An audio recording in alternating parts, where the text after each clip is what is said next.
कहानी शुरू करने से पहले मेरी आपसे रिक्वेस्ट है कि चैनल को सब्सक्राइब ज़रूर कर लीजिए और वीडियो को कमेंट और लाइक ज़रूर कीजिए। तो चलिए देखते हैं आज की कहानी।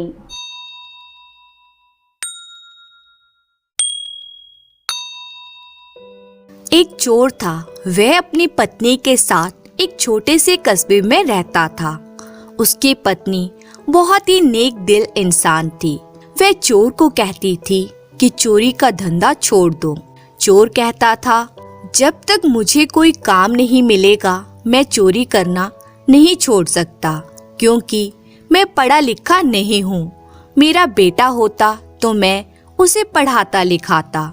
चोर की पत्नी हमेशा बेटे की चाह रखती थी। उसके कोई संतान नहीं थी, जिसके लिए उसने ना जाने कितनी मन्नतें मांगी थी। एक बार एक साधु बाबा जी ने उसे कहा कि तुम्हारे भाग्य में बेटा नहीं है, तुम्हें बेटा तो मिलेगा, वह तुम्हारी कोख से उत्पन्न नहीं होगा, बल्कि कोई बेटा इस घर में आ जाएगा। उस बच्चे को तुम पालना, वह बेटा तुम्हें बहुत सारी खुशियां देगा। चोर की पत्नी सोचा करती थी कि मेरा पति तो कभी चोरी से बाज नहीं आएगा। हे भगवान, उससे चोरी का धंधा छुड़वा दो। मगर उसका पति कभी भी चोरी करना नहीं छोड़ना चाहता था। एक दिन चोर चोरी करने गया था। उसे कहीं भी कुछ प्राप्त नहीं हुआ। रास्ते में जाते हुए एक गडरिये पर उसकी नजर पड़ी। वह अपने मवेशियों के साथ जा रहा था। गडरिये को उसने कुछ रखते हुए देख लिया। वह दूर था। उसने सोचा जो कुछ भी उसके पास होगा वह उसे चुरा कर ले जाएगा। गडरिया जहाँ भी जाता था अपने बेटे को साथ ले जाता था, क्योंकि गडरिये की पत्नी बेटे को जन्म देकर मर गई थी। बच्चा सो चुका था। गडरिये को बहुत प्यास लगी हुई थी। उसने कपड़े में लिपटे हुए बच्चे को ढककर एक झाड़ी में छुपा दिया। वह अपने आप से कहने लगा, मैं जल्दी से जाकर पानी पीकर आता हूँ। उसने देखा, उसे सामने ही पानी का नल दिखाई दिया। उसने लूसी को वहाँ खड़ा कर दिया। लूसी मेमने का छोटा सा बच्चा था। दोनों साथ साथ बड़े हुए थे। लूसी उस बच्चे को देखने लगी और वह उसके पास ही खड़ी रही। लूसी उसकी रखवाली कर रही थी। गडरिया दौड़ता दौड़ता नल के पास पहुँच गया। चोर गडरिये से पहले वहाँ पहुँच गया। उसने सोचा इस कपड़े में बहुत सारे रुपए होंगे। उसने चुपचाप उस कपड़े से लिपटे हुए बच्चे को अपनी टोकरी में डाला और उसको लेकर उसने चुपचाप चलना शुरू कर दिया। रास्ते में उसे एक बैलगाड़ी वाला मिला। उसने उसे रोककर कहा, मुझे दूसरे कस्बे में जाना है, क्या मुझे ले चलोगे? चोर ने अपनी टोकरी को उस बैलगाड़ी में रख दिया और बैलगाड़ी वाले से कहा, मुझे दूसरे रास्ते से ले चल। मेमने की बच्ची लूसी भी चुपके से उस बैलगाड़ी में बैठ गई। गडरिया जब वहाँ पहुँचा जहाँ उसने अपने बच्चे को रखा था, तो वह हैरान रह गया। वहाँ उसने अपने बच्चे को नहीं पाया तो वह जोर जोर से रोने लगा। उसने चारों तरफ नजर दौड़ाई, क्योंकि वह पैदल रास्ते से चल रहा था। बैलगाड़ी तो सड़क से चली जा चुकी थी। जैसे ही बैलगाड़ी से चोर उतरने लगा, उसने टोकरी को उठाया। तब लूसी चिल्लाई। उसने चोर का पीछा किया। लूसी घर तक चोर के साथ आ गई। लूसी भी उस चोर के घर के आंगन में छिप गई। उस बच्चे को लाकर उसने अपनी पत्नी को देते हुए कहा, भगवान ने आज तुम्हारी पुकार सुन ली है। उसकी पत्नी भी बेटा पाकर बहुत खुश हुई। वह बोली, तुम इस बच्चे को कहाँ से लाए? वह बोला, भाग्यवान, मैं चोरी करने के लिए जैसे ही गया, मैंने कपड़े में लिपटी हुई इस गठरी को एक आदमी को झाड़ी के पीछे छिपाते देखा। मैंने सोचा वह पानी पीने गया है। उसके रुपयों से भरी हुई थैली को क्यों ना मैं चुरा लूं। जैसे ही रास्ते में मैं उतरने लगा तो वह बच्चा रोने लगा। तब मुझे पता चला कि वह बच्चा है। मैं उस बच्चे को हर कहीं छोड़ने लगा था, परंतु फिर मुझे तेरा ध्यान आया तो बच्चे के बिना अपने आप को कोसती रहती है।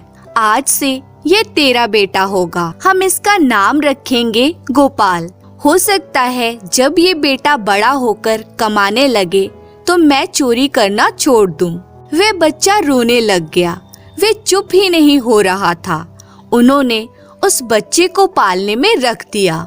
चोर की पत्नी ने पहले ही एक पालना घर में रखा हुआ था, यह सोचकर कि शायद किसी न किसी दिन उसके बेटा या बेटी होगी तो वह उसे उस पालने में रखेगी, परंतु आज तक उसकी यह इच्छा पूरी नहीं हुई थी। आज एक छोटे से बच्चे के रुदन से उसकी आंखों में आंसू आ गए।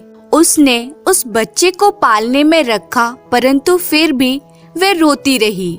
वह रसोई में गई और उसके लिए दूध गर्म करके ले आई। उसने देखा बच्चा चुप हो गया था। बच्चे को लूसी चाट रही थी।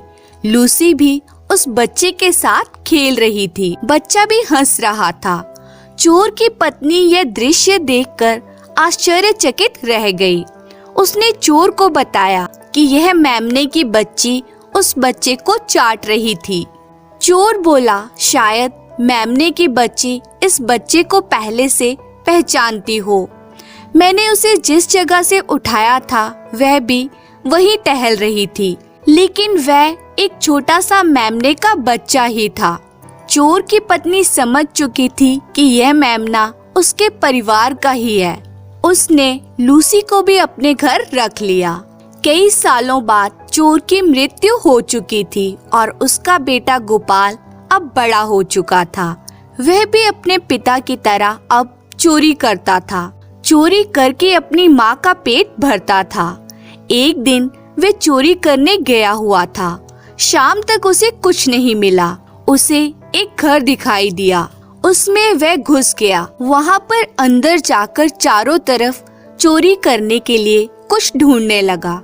एक छोटी सी टोकरी में उसे 5,000 रुपए दिखे। उसने चुपचाप रुपए उठाए और वहाँ से जाने लगा। उसका पैर एक बिस्तर से टकराया। गडरिया उठ गया। उसने उस नवयुवक को पकड़ लिया। बोला, मैंने चोरी करते हुए तुम्हें देख लिया था। जल्दी से जल्दी इन रुपयों को वहीं रख दो, वरना इसका अंजाम अच्छा नहीं होगा। गोपाल तेजी से भागा।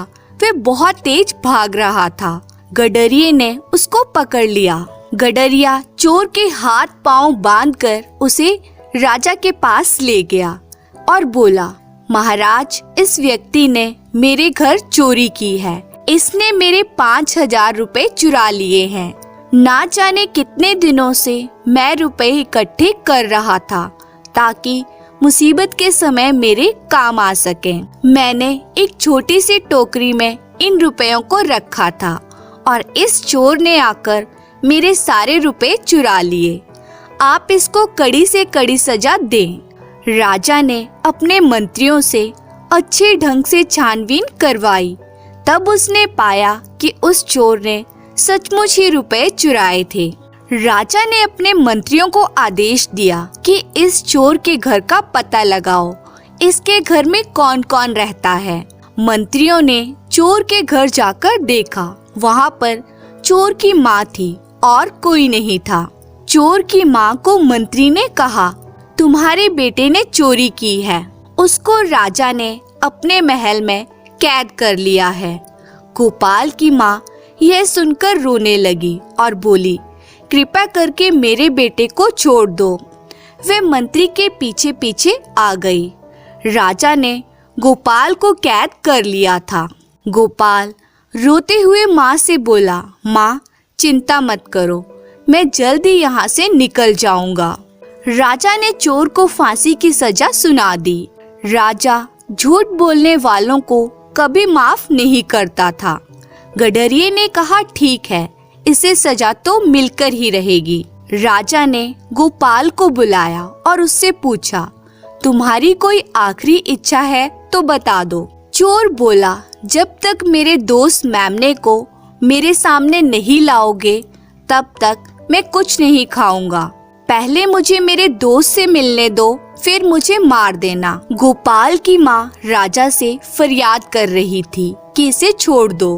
गोपाल की माँ मेमने के बच्चे को महल में ले आई। मेमने को देखकर गोपाल बहुत खुश हुआ और वह उसे गले लगाकर बोला, मुझे लगता है कि तुमने भी कुछ नहीं खाया है, और वह उसे चारा खिलाने लगा। वह मेमने के गले लगकर रोने लगा और बोलने लगा, मैंने जन्म से लेकर आखिरी समय तक तुम्हारा साथ दिया है और मेरे दोस्त मुझे तुम बहुत प्यारे हो। मेरी दोस्त अब तुम चली जाओ, अब आगे मैं तुम्हारा साथ नहीं दे सकता। राजा भी उनकी दोस्ती देखकर हैरान रह गया। राजा की आंखों से भी आंसू झरझर बह रहे थे। राजा बोला, एक शर्त पर मैं इसको छोड़ सकता हूँ, अगर गडरिया उसे माफ कर दे। गडरिये को वहाँ बुलाया गया। गडरिया बोला, मैं चोरी करने वाले को कभी माफ नहीं करूँगा। फांसी की सजा देने वाले भाट उसे फांसी देने के लिए ले गए। फांसी होने ही वाली थी कि तभी लूसी वहाँ पर पहुँच गई और चिल्लाने लगी। उसे देखकर गडरिया हैरान रह गया। वह लूसी को पहचान गया। उसने लूसी को गले लगाया। चोर की माँ गडरिये को कह रही थी कि कृपा करके मेरे बेटे को बचा लो, मैं तुम्हारा यह एहसान कभी नहीं भूलूंगी। वह बोला, ये बेटा आपका है? वह बोली, नहीं, मेरे पति ने मेमने के बच्चे को और इस बच्चे गोपाल को मेरे हवाले किया था। गडरिया फांसी के स्थान पर आकर बोला, इस चोर को माफ कर दो, कृपा करके इसको फांसी मत लगाओ। राजा ने गोपाल को छोड़ दिया। गडरिये ने गोपाल को गले लगाते हुए कहा, तुम मेरे खोए हुए बेटे हो, ये हमारी लूसी है। आज मैं बहुत खुश हूँ। आज तुम और लूसी मुझे दोबारा वापस मिल गए। जाओ, मैंने तुम्हें माफ किया। गोपाल ने कहा, मैं तो अपनी माँ को छोड़कर कहीं नहीं जाऊंगा। मेरा अपनी माँ के सिवा दुनिया में कोई नहीं है। गडरिये ने कहा, तुम मेरे साथ अपनी माँ को लेकर रह सकते हो। गोपाल अपनी माँ को लेकर घर वापस आ चुका था। तीनों खुशी खुशी रहने लगे। धन्यवाद।